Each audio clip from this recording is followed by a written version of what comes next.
Ang tigas ng throttle cable. Yun ang masasabi ko dito. The throttle is so stiff. My hand is so pussy. Nakakit na agad kamay ko. Gago. But it loves the flick.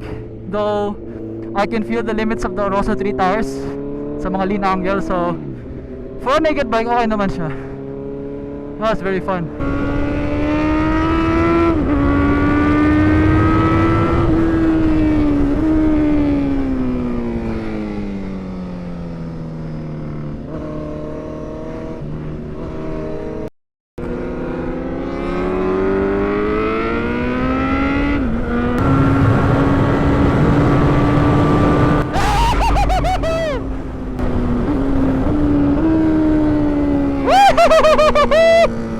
That was very fun.